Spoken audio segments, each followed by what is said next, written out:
¿Qué tal? Buenos días a todos. Daremos inicio el día de hoy a la sesión calendarizada de nuestro programa académico. Es un honor para nuestro hospital contar el día de hoy con la participación del doctor José Arturo Novoa Burques, médico especialista en geriatría, con una sólida trayectoria académica, clínica y de investigación. El doctor Novoa es licenciado en Medicina General por la Universidad Autónoma de Baja California, con formación de posgrado en geriatría en el Hospital Civil de Guadalajara, Fray Antonio Alcalde, institución de alto prestigio nacional.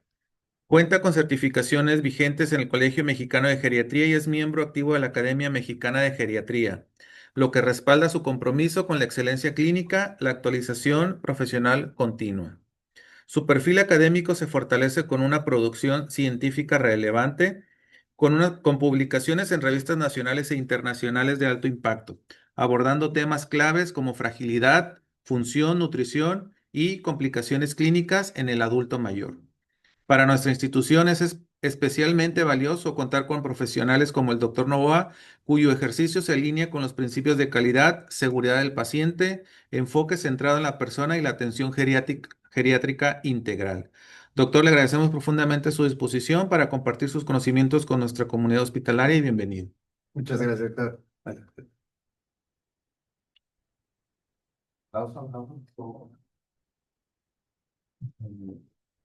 Muy bien. Bueno, un gusto estar aquí con ustedes y sin más preámbulo, vamos a hacer más que hablar sobre la neumonía como tal. Vengo a darles ciertos tips, perlas para ustedes que les toca ver ese paciente de primer contacto en ocasiones y ya saber si tiene o no algún criterio de referencia. Pues mucho gusto. Como ya me presentaron, Arturo Novoa. Estamos tanto en New City como aquí en Iztecali a la orden. Los principales objetivos en la agenda de esta presentación, vamos a reconocer las particularidades de la neumonía en el adulto mayor, identificar criterios de gravedad y de referencia, resumir de el abordaje diagnóstico y el tratamiento inicial y reforzar medidas de prevención en el paciente geriátrico. Hay que ver la neumonía como un evento centinela. A partir de este puede ser el punto de quiebre o la gota que derramó el vaso para que nuestro paciente inicie con este efecto dominó de mayor dependencia y pues todas las implicaciones que conlleva hasta un desenlace adverso como la mortalidad. Después de un proceso de una neumonía, aumenta exponencialmente y si está en conjunto con la fragilidad, el riesgo de la mortalidad, no solo por la edad biológica del paciente. Em, si pueden y hacerme el favor de unirse a la encuesta, me gustaría saber aquí, pues en el grupo, cuál es como su caballito de batalla en torno a esta neumonía adquirida en la comunidad, específicamente hacia adultos mayores que ustedes hayan tratado, tratan. Vamos a dar unos momentitos ahí para que...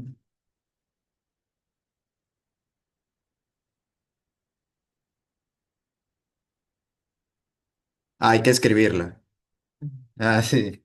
En este vamos a ver, van a empezar a aparecer en pantalla, pues sus respuestas. Pueden poner abreviado si no quieres escribir todo el antibiótico como tal. ¿Alguien ya escribió su nombre? Hay que leerlas.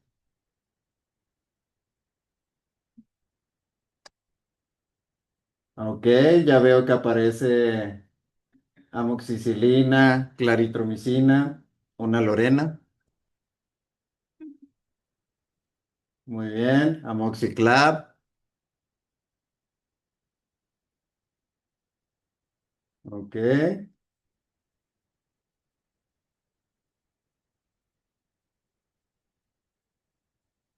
levo. Muy bien. Macrólidos en general también, no es solo claritro, también tenemos acitro.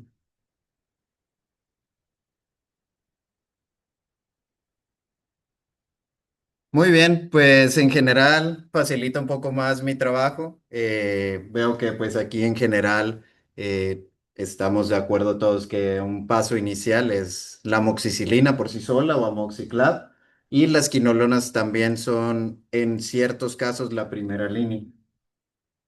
Bueno, antes de comenzar, pues hay ciertos cambios que por a priori de una infección ya nos predisponen como ellos. Conforme nosotros vamos creciendo, hay ciertos cambios que se van dando, cierto deterioro en nuestra capacidad pulmonar, en qué tan elástico puede ser este pulmón, también nuestro mecanismo para toser, expectorar estas flemas, estos desechos ya también se vuelve ineficaz. Esto también es importante en adultos mayores, ya que si yo no puedo toser cuando me estoy atragantando, por decir así, o que estoy aspirando comida, pues evidentemente también es un factor de riesgo para tener una neumonía. También nuestro sistema inmune está en una inflamación crónica de bajo grado. Esto ocasiona que nuestra respuesta esté alterada en torno hacia estos eventos estresantes agudos. Y lo que les comentaba, la microaspiración, estar de poco a poco, secreciones, poquitos restos de comida, no como tal un bolo que tape de la tráquea, es el principal mecanismo fisiopatológico en los adultos mayores. Esto pues condiciona que ese pulmón tenga mayor susceptibilidad a infección, que también las evoluciones sean tórpidas o más severas, con una mayor rapidez, y igual predispone a una falla respiratoria aguda. Acaba de salir hace poco un resumen, un review de la neumonía adquirida en la comunidad. Nos pone muy visual, muy bonito, pero sobre todo quiero que nos centremos acá en estos cambios que también ellos resaltan, lo que les comentaba. Los cilios de nuestro árbol bronquial no son tan eficientes para poder mover moco, partículas, y nuestra tos tampoco ayuda a poderlas expulsar. Todo esto pues favoreciendo a infecciones. Igual es muy importante también ver qué tipo de prescripciones pueden ocasionar que tengamos un elevado aumento de riesgo a una neumonía. Van a ver, aquí les subrayo parte de los que son día a día. Creo que no hay un mexicano comórbido ahorita actualmente, ni siquiera grande, que no tenga alguno de estos. Y la gran mayoría de las ocasiones son hasta varios de estos. Hay una relación directa entre el uso crónico de, por ejemplo, omeprazol, inhibidores de la bomba de potasio, en tener una neumonía. Igual las benzodiazepinas de cierta manera también pueden afectar al momento, sobre todo de dormir, y una mal higiene del árbol bronquial. Muy importante hablando de higiene, normalmente no checamos la boca. Está muy normalizado que conforme crecemos, así como a los niños les empiezan a salir dientes, a los adultos mayores empiezan a perderlos. Algunos japoneses dicen que la fragilidad empieza por la boca. Si tú empiezas a perder dientes, técnicamente hay algo que no está bien. Puede ser algo local, enfermedad periodontal, o algo ya más sistémico como malnutrición, o el hecho de haber fumado, Coca-Cola, todo eso afecta. Entonces, si hay una mala salud oral, es la vía de entrada, pues no solo, bueno, en este caso a árbol bronquial, pulmones, pero también puede favorecer hacia otros lados. Hay una relación también directa de higiene oral e infartos a miocardio o EBC. Entonces, importante también como un chequeo anual, que haya cierto seguimiento, que se le haga ajustes, que tenga prótesis. Si ya no tiene dientes, también es algo muy importante, dejan de lavarse los dientes y, bueno, las encías. Y es algo muy importante. A pesar de que no haya dientes, de todas maneras debe de haber una higiene en estas partes blandas. Recomiéndale los cepillos de bebé de cerda blanda. Igual, normalmente la situación a la que nos enfrentamos actualmente en México, la gente ya no se muere como hace 100 años de cosas infecciosas agudas. Ahora nuestra pandemia es las principales 4 o 5 causas a nivel nacional de muerte, tanto en hombres como mujeres, mayores y menores de 60, son los crónico-degenerativos y pues todas las implicaciones de riesgo cardiovascular que estas tienen. Hay enfermedades que tienen una relación directa con el riesgo de que esta paciente o este paciente pueda desarrollar una neumonía. Por ejemplo, uno muy frecuente aquí, neumópata crónico, fumaba, hipocoso, eso aumenta de 2 a 4 veces el riesgo de que pueda tener una neumonía. Igual, ya en situaciones de enfermedad renal, insuficiencia hepática, igual con los pacientes que viven con VIH, ya es otra realidad, ya no se mueren de eso como en los ochentas, y hay que atender a esas necesidades y esas consideraciones especiales en nuestros pacientes que ya van a envejecer con esta enfermedad. Ya es una realidad, hay pacientes que llegan en consulta que llevan aproximadamente ya 20 años con su antirretroviral y pueden vivir muy bien. Y bueno, la etiología habitual, ¿qué patógenos son los más frecuentes que van a ocasionar esto? Pues el que sigue siendo el rey es el estreptococo. Ese, a fin de cuentas, todavía es de los patógenos más frecuentes. A su vez también Haemophilus influenza y Staphylococcus aureus. Principalmente prevenibles. La manera de hacerlo es vacunarse. Hubo unos cambios hace unos años en torno a la vacuna para el neumococo. Actualmente hay dos opciones. Una se pone y se tiene que reforzar a los 5 años. La otra nada más se pone después de los 60 y no hay todavía alguna guía de que requiera refuerzo. Hay que tener también aquí ciertas consideraciones. Pacientes mayores, normalmente gran parte de ellos puede estar en una situación de cuidados, asilos, hospitales. Entonces, también tener en cuenta que esto y otro tipo de etiologías pueden estar presentes.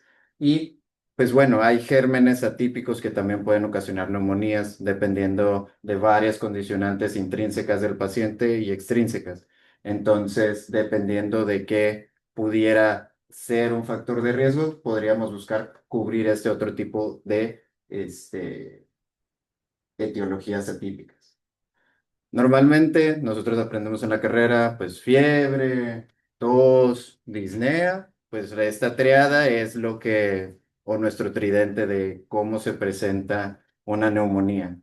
Pero, pues por estas situaciones que hablábamos de tos inefectiva, cambios en el árbol bronquial y el estado proinflamatorio crónico, muy probablemente menos de la mitad de nuestros pacientes mayores lo va a presentar. Y lo que en realidad van a llegar, principalmente, dejó de comer, dejó de ir al baño, ya no despertó. Son como de las cosas que más le van a preocupar al cuidador. Eh, Puede empezar como caídas también. La hiporexia es algo también muy frecuente y algo muy importante. En muchas ocasiones no van a tener una respuesta inflamatoria o, bueno, fiebre como tal. Y está este gran perfil, los pacientes que están en instituciones o en cuidados prolongados, ya no tanto en un entorno en casa, y los pacientes que pues hasta manejan. El otro día venía uno de 80 años. En el que es robusto, que todavía es independiente, estaríamos probablemente viendo el contexto de esa triada clásica. En donde quiero que se enfoquen es en los síntomas más frecuentes que nos van a hacer sospechar alguna situación pulmonar en estos pacientes frágiles, institucionalizados, ya que un paciente robusto yo lo trataría como alguien joven o similar a lo que las guías dicen. Ya en el frágil, prefrágil es el que buscaría tal vez adaptar un poco y buscar pistas no tan susceptibles, no tan presentes, tan floridas. Y pues bueno, todo empieza por la historia clínica, la anamnesis, eso nunca, bueno, muy probablemente nunca se vaya a ir, se va a adaptar tal vez con la guía, pero muy importante, hay que ver pues desde cuándo inició, o de cuándo notaron este deterioro, si hubo algún cambio conductual, si hay sintomatología respiratoria. Hay veces que el síntoma que tienen es simplemente que empezaron a respirar más fuerte, dicen los familiares, o que ellos mismos empezaron a escuchar secreciones, sibilancias, espasmos. También si ha estado institucionalizado, está en una casa de cuidados, está en un asilo. Y algo muy importante, hay que interrogar, aquí les encanta. No todo se trata con antibióticos, pero el hecho de que haya tenido un curso de antibióticos previo, a mí me quita como a veces estos medicamentos de primera línea que normalmente daría y probablemente tendría que escalar hacia algo más. La exploración física es muy importante, hay que tocar al paciente, hay que ver si hay, principalmente ni siquiera tienes que tocarlo, con solo verlo puedes ver si está taquipneico, si tiene alguna situación de deshidratación que también muchas ocasiones acompaña. Síndromes pleuropulmonares, esos en realidad no hay grandes cambios entre un paciente joven mayor. Lo único que puede haber, hay veces que en ciertas situaciones, si era fumador crónico, pueden escuchar estos crépitos como en velcro. Muy importante ver también su estado de hidratación, su nivel de conciencia y si, por ejemplo, él los traen a su consultorio en silla de ruedas. Él ya lo usaba antes de esto, ya no caminaba. Son ciertas situaciones que también debemos de preguntar. ¿Cómo era él previo a este evento agudo? Lo más importante que yo les quiero recalcar dentro de toda esta recopilación de información de nuestro paciente, de antecedentes y de anamnesis, la frecuencia respiratoria, esa se ha visto, a pesar de que no tiene fiebre, no tiene tos, no tiene estas expectoraciones. Si, por ejemplo, está taquipneico, es un signo eh, muy sugerente y sensible para probablemente un proceso neumónico de trasfondo. Es también, de cierta manera, ver si familiar, cuidadores, cónyuge tuvieron que adaptar la dieta para que él ya no se atragantara. Si esto ha pasado anteriormente, 6 meses, un año, si se puede, de una manera rápida, pues pedirle que tome agua o, por ejemplo, robar en cocina una galletita María y ver si esa la puede pasar. Ya algo más estructurado, por ejemplo, en nutrición, o también ustedes, si les interesa en algún momento, pueden hacer una escala de bus en donde se juegan con texturas desde agua, néctar, té, y se van haciendo cada vez más espesas, justamente para ver si hay alguna situación en torno a texturas y adecuar esa alimentación, con el objetivo de prevenir esta aspiración. Lo que les comentaba. La boca. Es muy importante revisar el estado actual de salud. Si hay abundante placa dentobacteriana y eso, pues muy probablemente eso sea una vía de entrada para neumonías y también pudiera ser también una vía de entrada para algo complicable. A fin de cuentas, tenemos enzimas digestivas desde boca y eso que caiga en pulmón, pues evidentemente puede favorecer hasta un absceso. No hay como tal una calculadora que sustituya todo lo previo que habíamos hablado. Puede apoyar su decisión en torno a clasificar gravedad, pero a fin de cuentas su decisión no debe de estar solo respaldada porque me salió un número. Y principalmente en adultos mayores, las escalas no siempre aplican. Entonces sí hay que hacer esta conjunción de lo que yo estoy viendo, lo que yo estoy integrando y poder en base a eso calcular y sacar una escala de gravedad.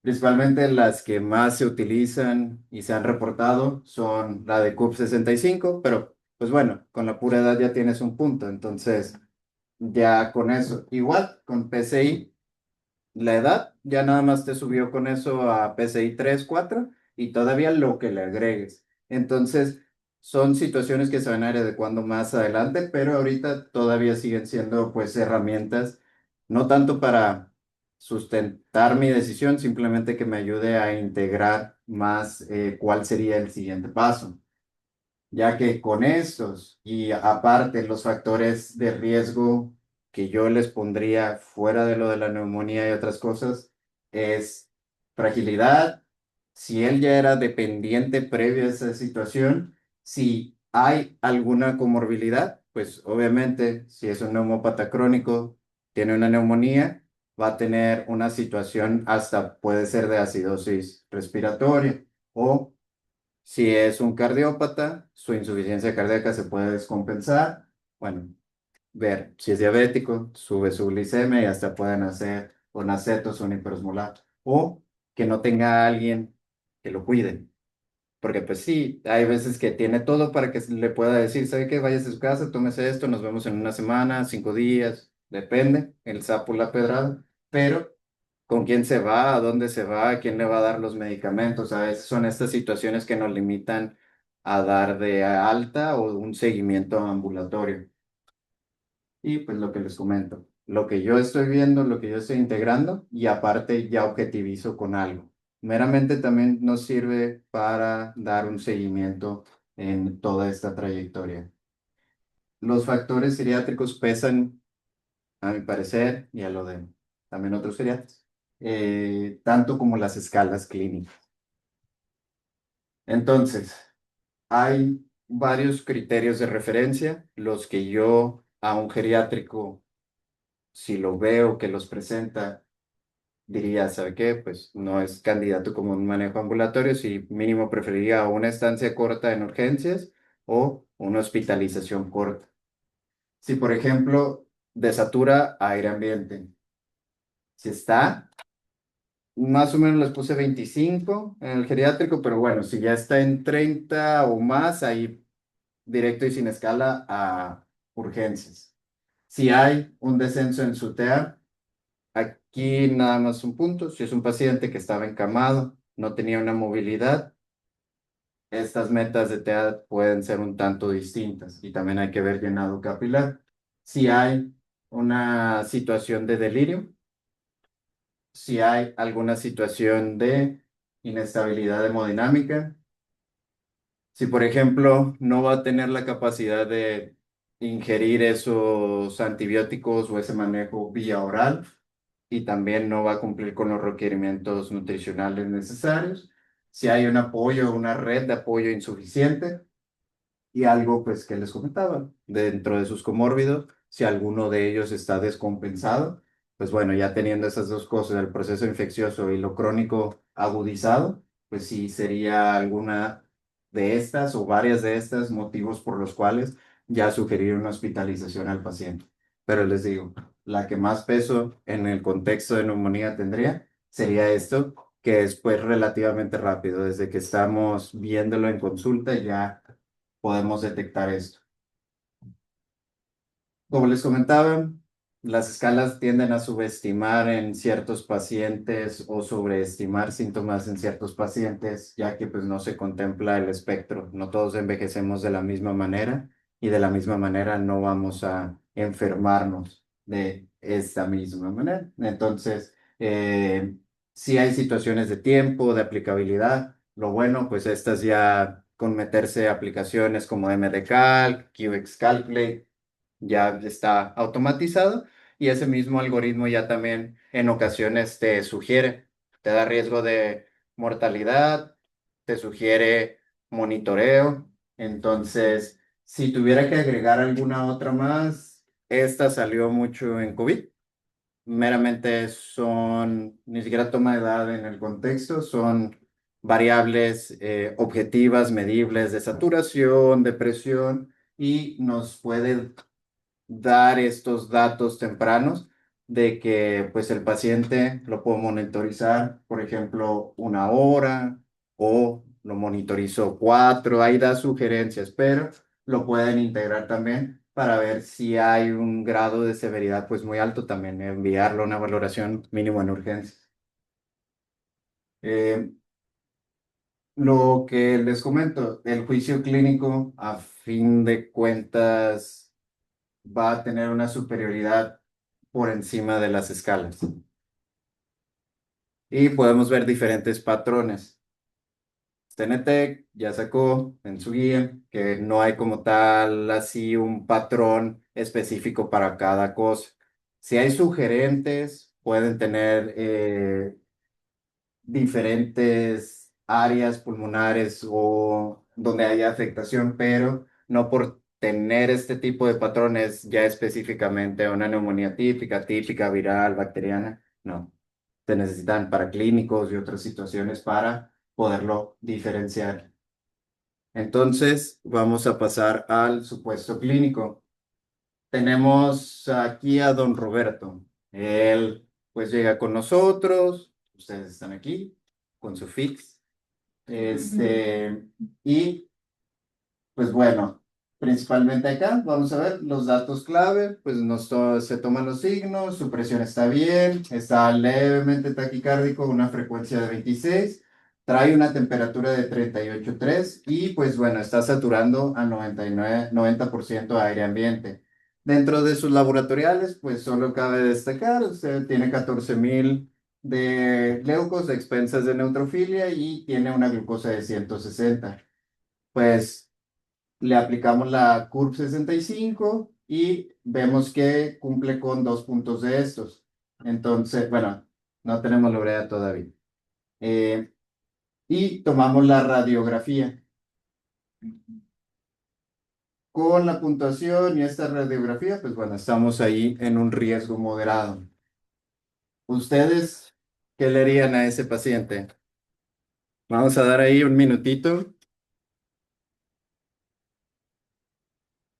Viene con chanfle, así que no se preocupen si ahorita vamos a ver.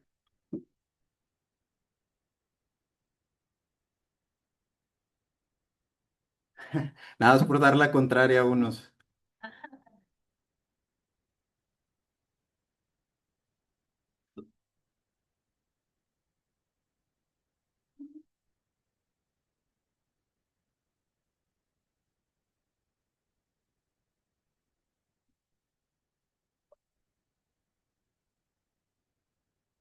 Muy bien, vamos a dar unos minutitos más.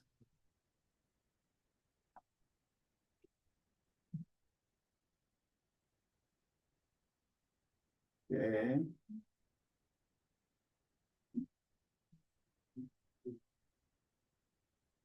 muy bien, pues, ok, la mayoría dice que se va aproximadamente como un cuarto, digo, la mayoría dice que se queda aproximadamente un cuarto que se va. Entonces, bueno, aquí mi decisión en torno hacia él, ahí sí sería ver, por ejemplo, qué tan probable es que se puedan llevar ciertos cuidados en casa, qué tanto no. Obviamente hay que hacer más interrogatorio. Aquí hay ciertas situaciones, o sea, qué comórbidos tiene, otras cosas que no me cabían en la diapositiva. Este, muy importante, o sea, aparte de esto, sí, indagar sobre todo si hay una mala situación funcional basal, si viene, por ejemplo, de algún asilo, alguna situación de internamiento, si hay una disfagia de trasfondo, si hay alguna situación que lo pueda estar inmunodeprimiendo por la enfermedad en sí o por tratamientos que nosotros mismos estamos dando. O sea, por ejemplo, ciertos medicamentos que daríamos a un hemopata crónico, a un paciente con algún proceso reumatológico, eso hay que tener también en cuenta. Si hay alguna descompensación aparte de algún comórbido que tenga, y pues bueno, ahí con él específicamente. Lo ideal sí sería todavía dejarlo para continuar con más estudios, debido principalmente a que tiene fiebre. Si, por ejemplo, damos antipirético, mejoran ciertos signos vitales, porque tal vez está desaturando porque tiene dolor, tiene fiebre. Si mejoramos eso y normalizan signos, probablemente sea candidato que se vaya. Pero mínimo, mínimo, sí ameritaría escalar ya ese nivel de atención. Principalmente, ahorita trae mucho lo de low and middle income countries. Nosotros somos de esos países en subdesarrollo. Normalmente no tenemos el gasómetro ahí en el consultorio. Entonces, sí o sí a estos pacientes tenemos que tomar una oximetría de pulso y una glucometría. Esas en realidad son ya cosas accesibles. En ciertas ocasiones no tenemos pruebas de laboratorio complementarias, pero es muy raro, bueno, mínimo ahorita en estas zonas urbana y suburbana de Tijuana, que no pudiéramos acceder tal vez a una biometría, la glucosa tal vez ya la estamos tomando ya, y una química sanguínea. Y bueno, radiografía de tórax, ahí también en la situación de accesibilidad hacia ello. Si están disponibles, pues hay que realizarlos. Y algo muy importante, si nuestro paciente inició con esto, y hay veces que ciertos cuidadores son muy aprensivos y en cuanto cambia algo ya te lo trajeron, puede que lo estés viendo en una etapa no tan florida inicial y obviamente pues no es como que neumonía y ya me apareció mi infiltrado. Este proceso tarda en formarse y también tarda aún más en quitarse. Puede tener la neumonía y que en unos 6 meses tomes otra radiografía y todavía la tenga. Entonces, son esas consideraciones. Puede estar normal si se toma en estas primeras 24 horas iniciales, que es muy raro el caso, o si el paciente está deshidratado, pues obviamente no va a haber tanto moco exudado. Y pues bueno, depende mucho qué tengamos accesibles nosotros en donde estemos ofertando esa atención. Hay justamente por estas situaciones, ciertos grupos y task force han buscado cómo puedo hacer algo más con menos, con ciertas situaciones equiparables. Por ejemplo, en esta se propone el uso del oxímetro y el oxígeno de ambiente, sacar una división entre ellos y proponerlo como lo que hacen con una gasometría y el oxígeno o el aporte que está teniendo. Y pues bueno, en el 2019 y como para COVID y eso, fueron ciertas propuestas que se dieron para, de cierta manera, ustedes agarran, por ejemplo, el señor que estaba en 90. Esto sí voy a necesitar sacar el celular. Si él estaba en 90 y el aire ambiente en el que está tiene 21 de oxígeno, 20,9,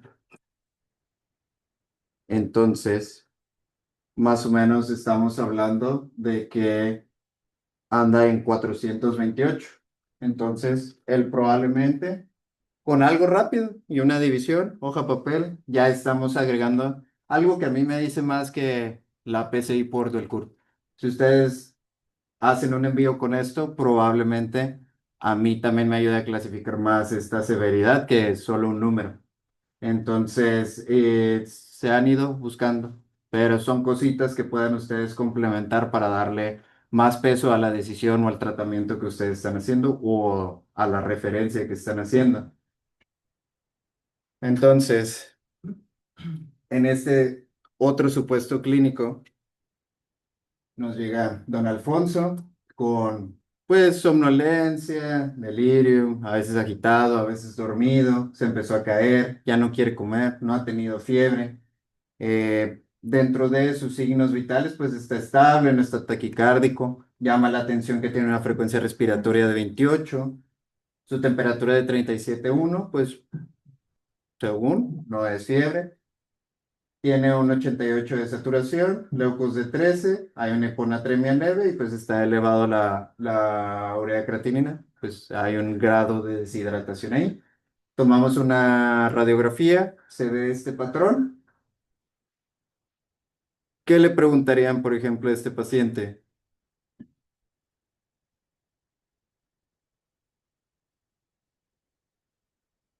¿Tosió después de comer, señora? ¿Se atragantó en algún momento? En este tipo de pacientes que ya hay cierta dependencia o alguna situación ya de fragilidad, la fragilidad pues no es solo el hecho de que no pueda caminar, para yo poder deglutir necesito músculos, esos también tienen hasta sarcopenia chiquita. Entonces, hay ciertas situaciones que no van a permitir que yo pueda deglutir, entonces sí es algo importante, porque sí es muy típico que persona que está aspirando o que aspiró se vaya hacia bronquio derecho y genere esta imagen. Muy importante tener estas situaciones de microaspiraciones en mente. A este paciente le darían antibiótico.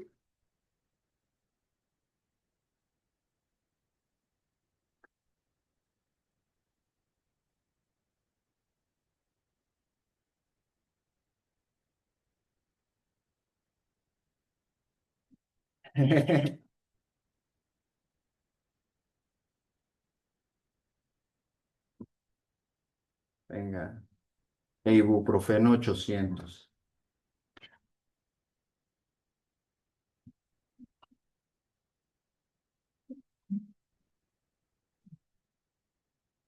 Va. Pues bueno, está muy reñido. Aquí vamos a elaborar un poquito más porque sí, sí, pero no. Es un depende aquí en esta situación. En una neumonía por aspiración no es tanto el hecho de que un microorganismo esté ocasionando esto. Las mismas enzimas o a veces el jugo gástrico, si vomitó y se fue para allá, puede ocasionar una irritación e inflamación a nivel local. Normalmente estas tienden a resolver solo con apoyo o con soporte, a veces solo de oxígeno, sin necesidad de un antibiótico. ¿Cuándo sí deberíamos de cubrir y no solo a estos gérmenes típicos, sino también a anaerobios? Cuando evidenciamos, por ejemplo, un absceso o un empiyema. Pueden tenerlos a veces hasta por meses y no darse cuenta hasta que esté una cavitación y que esa se sobreinfecte y ya lleguen con nosotros. Entonces, normalmente una neumonitis química con puro apoyo y obviamente evitando que vuelva a aspirar, va a salir adelante sin antibiótico en unas 48 horas. Pero, pues la situación normalmente, pues quien tiene oxígeno suplementario en casa, aunque ya hay unos que después de COVID sí tienen, pero pues no es la rutina. Y aparte, ¿quién lo va a cuidar? Porque pues sí requiere una monitorización. Entonces, pues sí están estas otras cuestiones que tomar en cuenta. Y pues bueno, hay un espectro.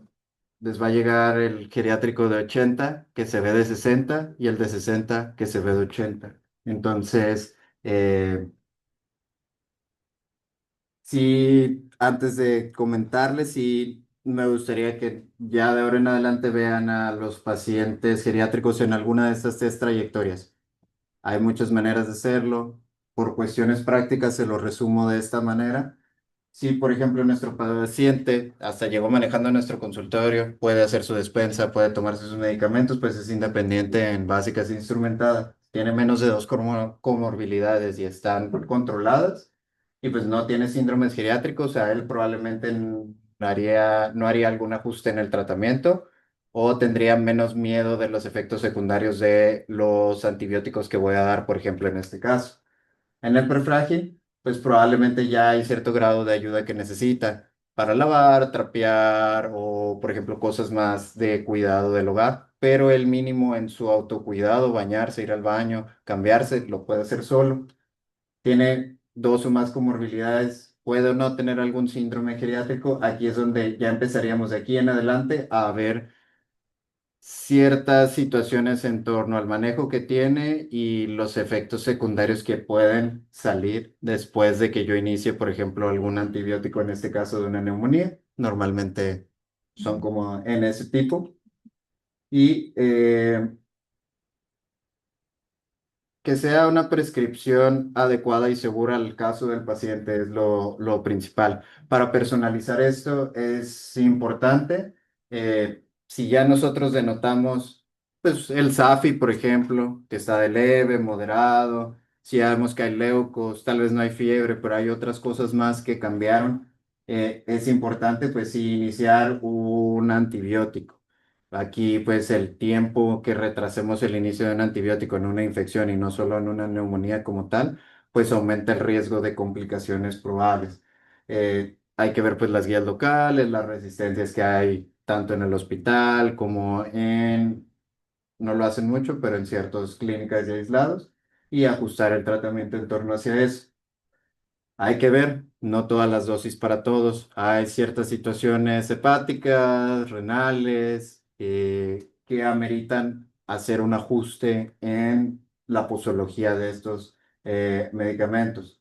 Y pues siempre hay que considerar ajustar o las interacciones que pueda haber entre el antibiótico que yo estoy agregando y su manejo de base que ya trae. Revisar mucho, pues que no haya algún medicamento que pueda ocasionar una reacción con implementación de un nuevo antibiótico. Normalmente, en geriatría, cuando iniciamos algo, lo iniciamos de una manera lenta, progresiva y lo vamos titulando hacia el alza. Aquí en una infección, en realidad sí es irnos con todo de una por esquemas cortos. Ya atrás quedó que demos antibióticos de 14 días, 21. En ciertas situaciones sí, pero en la gran mayoría se ve que no hay una inferioridad de tú dar 5 días de amoxicilina, clavulanato a 7 días. Entonces, y pues le estás dando un beneficio sin, por ejemplo, el riesgo potencial, cae muy pesado, estriñe, da diarrea, principalmente. Acorde a las guías mexicanas, normalmente el caballito de batalla que se recomienda y que hay una buena susceptibilidad en lo comunitario va a ser la amoxicilina por sí sola a altas dosis o amoxiclav. En caso de que haya algún riesgo, como para algún germen atípico o que, por ejemplo, sea más difícil por cuestiones extrínsecas del paciente, el apego a estos tratamientos, porque estás hablando de pues, una pastillota cada 8 horas, cada 12, entonces a veces es complicado. Se puede usar esta monoterapia con levofloxacino o moxifloxacino y nada más tener en cuenta pues los riesgos que hay en torno al uso de estos mismos. Pueden potenciar delirium, pues si es un paciente cardiópata pues le daría mejor por perfil de seguridad, no vaya a ser. Que pueda pasar no significa que vaya a pasar, pero para que agregarle al riesgo, dar, por ejemplo, amoxicilina. La elección siempre debe ser personalizada, obviamente viendo qué tiene y si lo que yo voy a dar supera el riesgo, el beneficio potencial de esa intervención. Principalmente, pues hay varios criterios de ingreso. Ya con lo que hablábamos previamente es más que suficiente para que ustedes justifiquen una monitorización continua, pero pues bueno, también no solo se manifiestan las infecciones con subió mi neutrofilia o tengo leucocitosis. También no se les olvide tener en cuenta la leucopenia menor de 4.000, por ejemplo. En ocasiones lo descartamos como algo normal y pues hay veces que requiere más investigación. No solo un hallazgo, o sea, es integrar esto, aparte con lo que ya me está contando el familiar y lo que yo pude investigar revisando al paciente. También, pues hay que ver principalmente dentro del paciente si se le descompensó algo que tenía controlado de su manejo crónico, pues sí, hay que llevarlo porque ya no es solo un fuego el que tenemos que apagar, son varios. ¿Bien? Pero así como hay estos criterios de inestabilidad, de gravedad, también, bueno, nuestro paciente tiene neumonía, sí, ya llegamos a ese punto. Hay criterios de estabilidad o con lo que yo tal vez pudiera fundamentar el hecho de, ¿sabes qué? Pues sí es candidato a que lo pueda egresar y lo cito a mitad, unas 72 horas o en 5 días, dependiendo cómo esté el paciente. Si tiene una frecuencia cardíaca menor de 100, si no tiene una frecuencia respiratoria debajo de 24, menor de 37 dólares su temperatura, si no está hemodinámicamente inestable, si satura arriba de 90, varía si es neumópata crónico o no, ahí se ajusta. Si hay un buen nivel de conciencia y tolerancia a la vía oral, estos son clave. ¿Ok? Y pues obviamente depende, como veamos, si es darlo de alta, pero pues tal vez buscar el hecho de un seguimiento más cercano. Y en esa revaluación valorar si continúa de alta o amerita ya escalar hacia un ingreso hospitalario. Y bueno, las complicaciones a mediano plazo. Tuve la neumonía, también qué puede pasar, hay que informarle a los familiares, no solo ahorita, sino también a los días, semanas, meses de esto. El riesgo de infarto se aumenta a los 30 días de yo haber tenido una neumonía. Algo que les comentaba, el hecho de este estresor agudo puede ser lo último que le faltaba a esa persona prefrágil para dar el brinco ya hacia alguien frágil o a esa persona levemente dependiente a que ya requiera cuidados. Entonces, normalmente un tercio de estos pacientes no llega de vuelta a esa funcionalidad previa que tenía antes de este evento. Y pues obviamente no es solo darlo de alta, o sea, en algún momento sí continuar una investigación. ¿Por qué le pasó? Causa uno, pues no se vacunó, no tiene un control de sus comórbidos, antes de irnos hacia otras cosas un tanto más complicadas y rebuscadas. Normalmente son las cosas más simples, son personas que no usaba su inhalador, no tenía su glucosa controlada, y eso fue lo que pudo haber sido que ocasionar esta susceptibilidad. Como siempre, la prevención es el pilar aquí. Ha habido unos cambios últimamente en torno a el esquema que damos como con la antineumocócica. La diferencia es, se lo pone una vez o si tiene que estarse poniendo refuerzos. Ambas tienen buena protección y aparte de la neumocócica, pues dentro de su cartilla de vacunación, pues bueno, influenza, estarse haciendo estos refuerzos anuales. Actualmente pues ya es algo también de cierta manera estacional. El COVID pues ya se hizo endémico. Entonces, la mejor manera es comórbidos controlados e inmunización cuando le corresponde. Anual, cada 5 años, acorde a cómo esté su cartilla.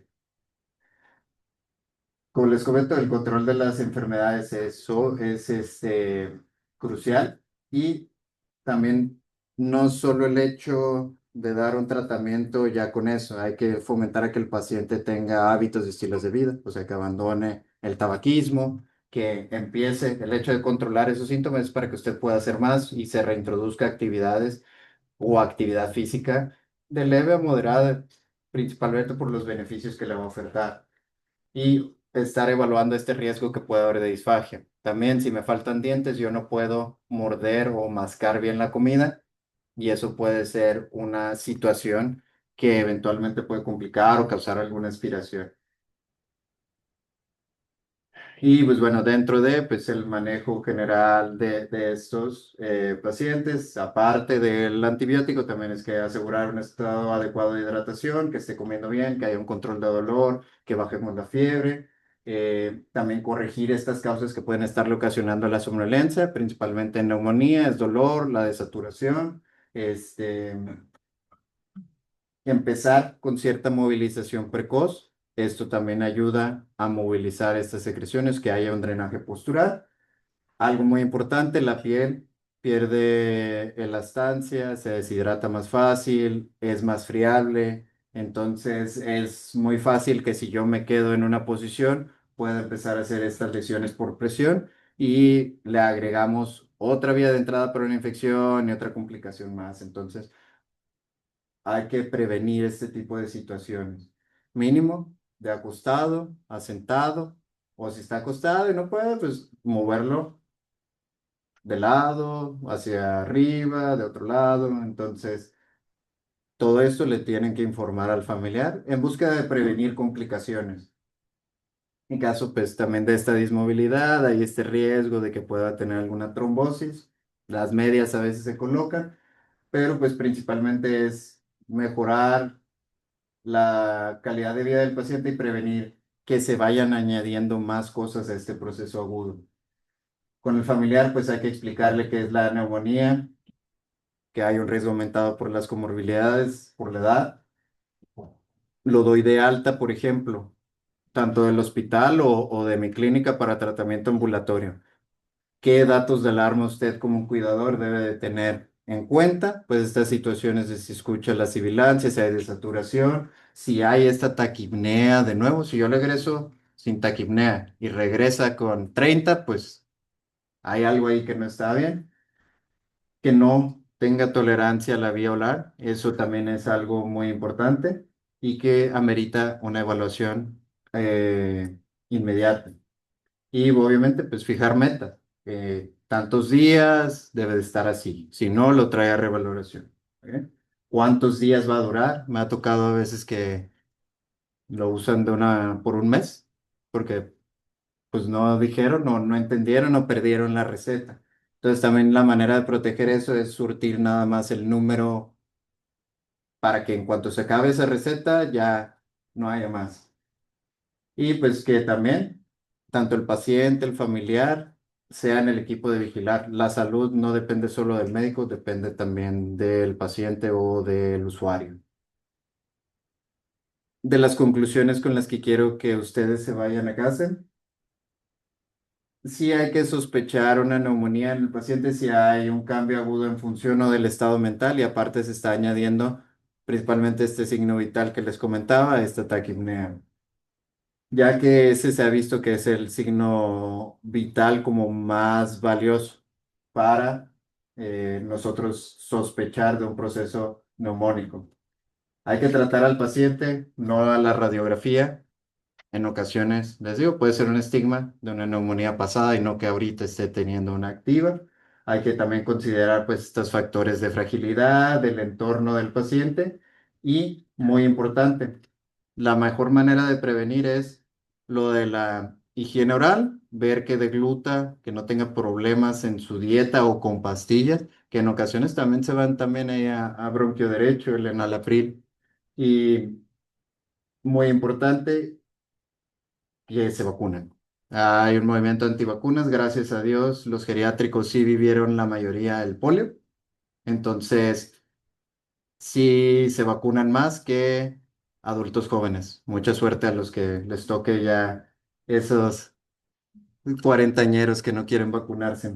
Entonces, eh, en resumidas cuentas, la quinolona sí está bien, si hay situaciones que puedan dificultar la adherencia.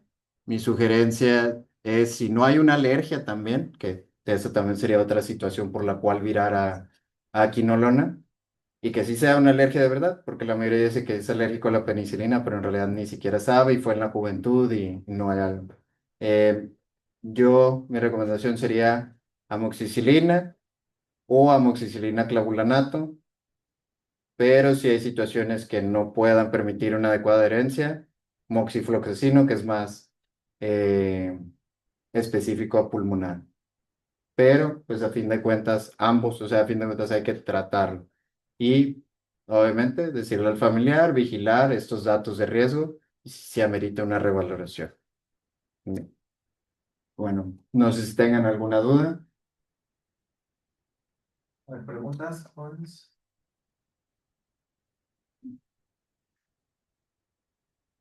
¿Preguntas en la audiencia?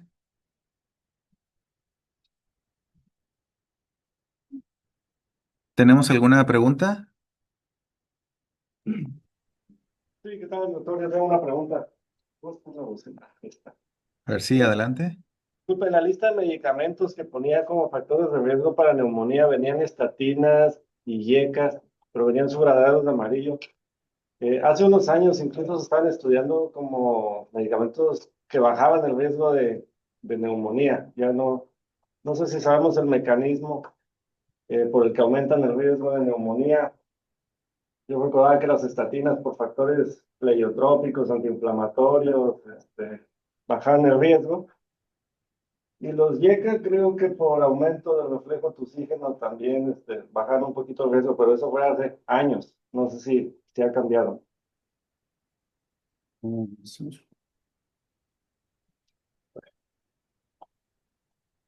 Se me anda cayendo el micrófono, una disculpa. Buenas. Sobre todo, aquí sí dependería más dosis como tal. En realidad, los efectos adversos que hay a ciertos medicamentos van en torno a dosis elevadas. Por ejemplo, atorvastatina arriba de 80, o en este caso, cuando ya estamos con dosis, por ejemplo, de enalapril mayor de 20. No es como en sí solo esta situación la que va a desencadenar que yo tenga una neumonía. Se han visto asociaciones y sí, también está esta situación de que como van a prevenir, por ejemplo, una hipertensión descontrolada, un comórbido controlado es un factor protector. Entonces, como tal, los listé porque venían, pero los que subrayé eran los que sí tienen una relación más directa y los que pondría como potencial a de prescripción sobre, por ejemplo, estatinas y enalapril. De acuerdo, gracias. ¿Tenemos alguna otra duda? ¿Aquí ya no tiene dudas, jóvenes? ¿No? Bueno, pues doctor, a nombre de la dirección del hospital, del área de enseñanza e investigación, agradecemos sinceramente por compartir con nosotros su experiencia, conocimiento y compromiso con la atención geriátrica de calidad. Le hago entrega de un reconocimiento que lo voy a leer. Es una entrega de constancia al doctor José Arturo Novoa Burques por su participación como ponente en el tema neumonía en el adulto mayor, realizado el 21 de enero del 2026 en la ciudad de Tijuana, Baja California. Firma la doctora Paula Galilea Hernández Melendres, jefatura de Educación Continua e Investigación, y el doctor Luis Antonio Portillo Gómez, director de Enseñanza e Investigación. Damos un fuerte, fuerte aplauso, por favor. No, muchas gracias. Gracias. Y pues sería, damos por concluido la sesión de Hospital Tijuana.